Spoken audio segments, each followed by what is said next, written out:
Aujourd'hui, on va parler de la passion de beaucoup de personnes. Le cinéma, cet art magnifique qui permet aux spectateurs de basculer entre différentes émotions.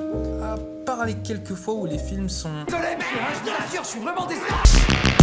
Why? WTF what the فخور مجال محمد chelous.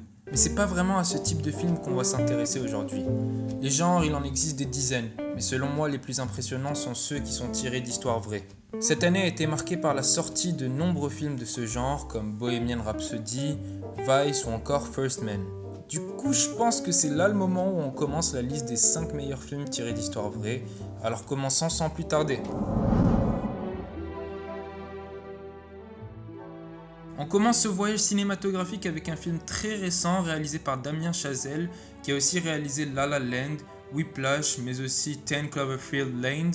Tu peux alors directement comprendre que ce film c'est pas n'importe quoi. Il nous renvoie à l'histoire de Neil Armstrong, interprété par Ryan Gosling. Alors, au cas où tu connais pas ce personnage et donc que t'es bizarre, Armstrong est connu pour avoir été le premier homme à avoir marché sur la Lune, suite à la mission dirigée par la NASA en 1969, Apollo 11. On suit donc l'évolution de Neil, auquel on s'attache rapidement dû aux circonstances par lesquelles il passe, comme la mort de sa fille et de certains de ses amis, les entraînements durs, les échecs et l'éloignement de sa famille, à laquelle une grande importance est prêtée dans le scénario. Bien sûr, on voit bien dans ce drame biographique qu'Armstrong a dû passer par de nombreuses épreuves pour parvenir à faire partie des 3 astronautes qui pourront poser les pieds sur la Lune. En effet, après avoir passé plein d'entretiens, des cours d'ingénierie spatiale et même une mission primordiale appelée Gemini 8, il passe enfin à l'étape supérieure, s'envoler pendant 4 jours dans l'espace. Ce film est donc chargé en forte émotion, accentué par une bande son et des images magnifiques.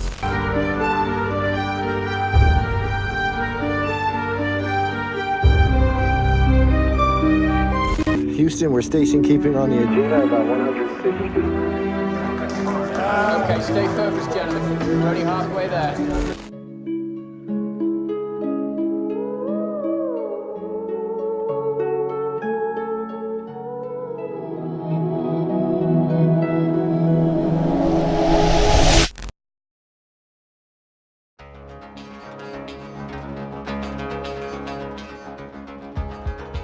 On continue notre petite liste avec un film toujours lié à l'aventure et au voyage, mais cette fois on reste sur notre belle planète. Jungle, réalisé par Greg McLean et dont le personnage principal, Yossi Ginsberg, est interprété par Daniel Radcliffe, que tu as sûrement connu dans la saga Harry Potter. Alors Yossi en réalité c'est un auteur et un aventurier israélien qui habitait en Australie. En 1981, il décide d'aller en Bolivie pour passer des vacances qu'il veut le moins normal possible. Pas très attiré par l'idée de faire du tourisme basique, il préfère explorer une partie très hostile de la jungle amazonienne pour trouver une tribu d'Indiens super isolée. Tu te dis alors qu'il est un peu louche et t'as raison. Du coup, Yossi se met en contact avec 2 amis, Kevin et Marcus, et un pseudo-guide, Carl. Et ouais, pseudo, puisqu'il s'avère qu'il est complètement perdu à mi-chemin. Mais bon, leur histoire commence plutôt bien, le film nous offre des images magnifiques sous différents plans, et nos gars sont heureux. Jusqu'à ce qu'ils arrivent à un point de passage compliqué, et que la rivière par laquelle ils devaient passer les sépare. À partir de là, on suit le plus Yossi, et quelquefois Kevin, et l'ambiance change complètement, comme si le réalisateur a tout fait pour nous mettre dans la place de Yossi. On est donc plongé dans un monde terrifiant qui bascule entre réalité et hallucination. Les horreurs s'intensifient du point de vue physique comme mental pour notre héros, et on a vraiment l'impression qu'il peut y passer à n'importe quel moment. Je veux dire, regardez ces scènes!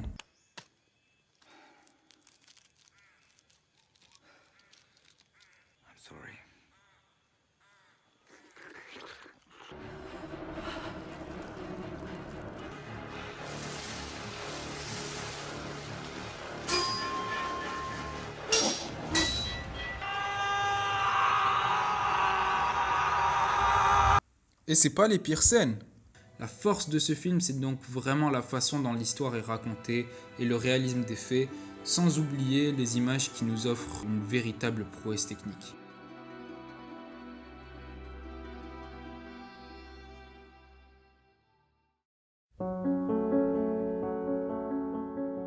Foxcatcher est un film réalisé par Bennett Miller et sorti en 2014. L'histoire de ce film est juste exceptionnelle. Il nous montre une période compliquée de la vie de Mark Schultz, interprété par Channing Tatum, qui dans le film est un lutteur américain et médaillé d'or olympique qui devait participer aux Jeux Olympiques de 1988 à Séoul avec sa team, les Foxcatchers.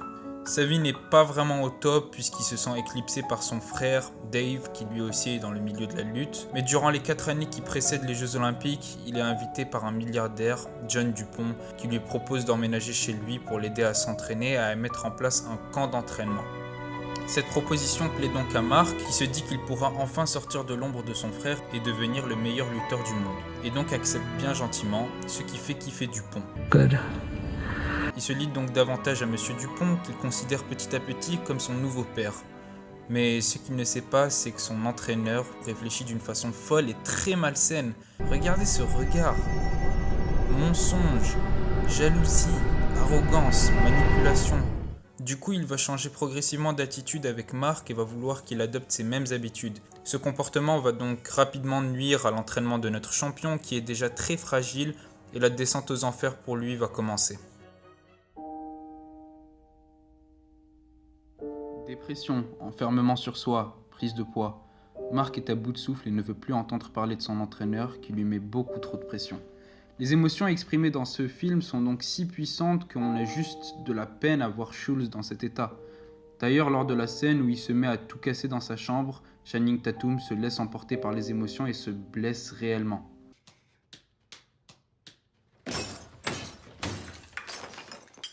On peut alors se dire que ce film est vraiment fort dans la manière à véhiculer les émotions. Le seul truc qu'on peut lui reprocher, c'est que les dialogues sont pas mal longs, sans vraiment qu'on sache pourquoi. He's just not willing to uproot his family. Does he understand what we're doing here, Mark? Mais bon, on va le regarder quand même.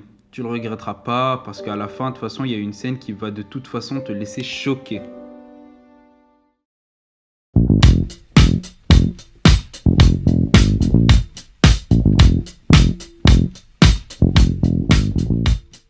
Bohemian Rhapsody, ce nouveau petit bijou du cinéma qui a tant éveillé la nostalgie des fans de Queen. Très apprécié par les cinéphiles et par d'autres artistes, il a reçu un accueil super chaleureux lors de la 91e cérémonie des Oscars, à tel point que dès qu'on prononçait le titre du film de Bryan Singer, les applaudissements étaient nombreux et duraient plus longtemps que pour d'autres films. Oscar goes to Rami Malek.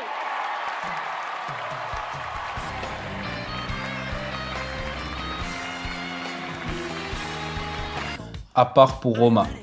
Alors Bohemian Rhapsody c'est quoi ? C'est un mélange de rock des années 70-80 bien comme on l'aime.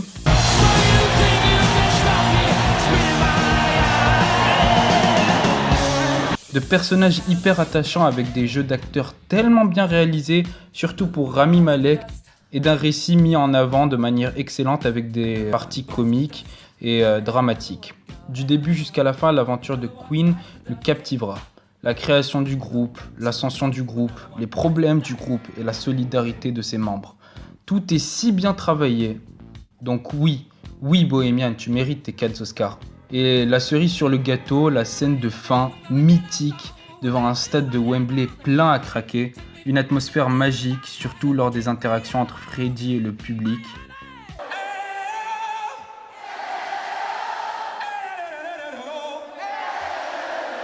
Scène inoubliable pour nous et pour le staff technique puisqu'elle s'est avérée très compliquée à reproduire. Bref, ce film est ouf, donc quitte la vidéo et va le télécharger. Juste, vas-y. Je déconne, hein. Bon, next.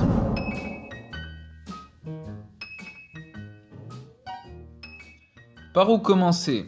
Peut-être par le fait que c'est impossible de ne pas avoir de frissons en regardant ce film, ou bien par le fait que les acteurs se sont vraiment surpassés lors du tournage, ou peut-être encore par la haine, le dégoût que tu peux ressentir envers certaines personnes ou l'affection sans limite pour d'autres.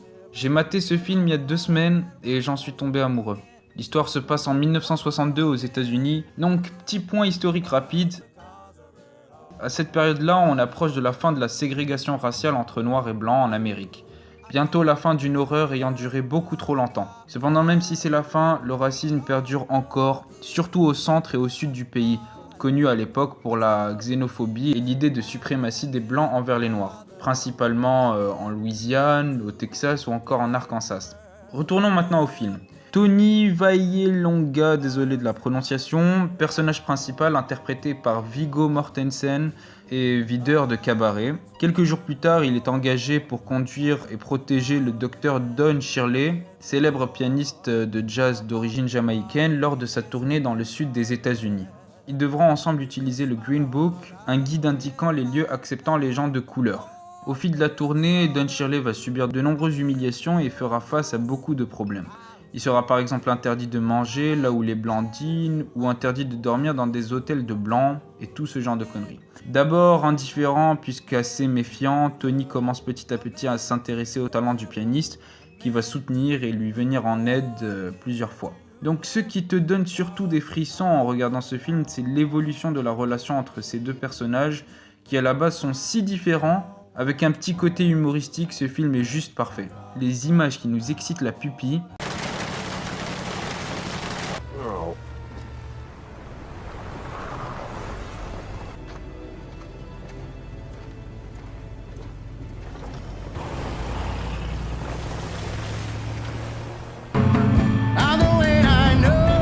Les petits moments de musique.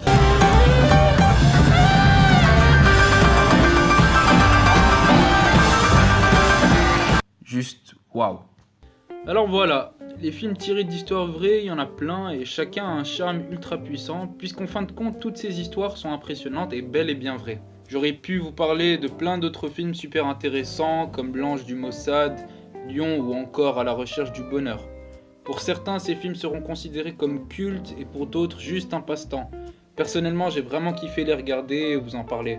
Alors allez-y, donnez-leur une chance et regardez-les. J'espère que ce concept vous plaît en tout cas, et si c'est le cas, n'hésitez pas à liker, à partager la vidéo et surtout, à vous abonner si ce n'est pas encore fait. Moi, je vous dis ciao.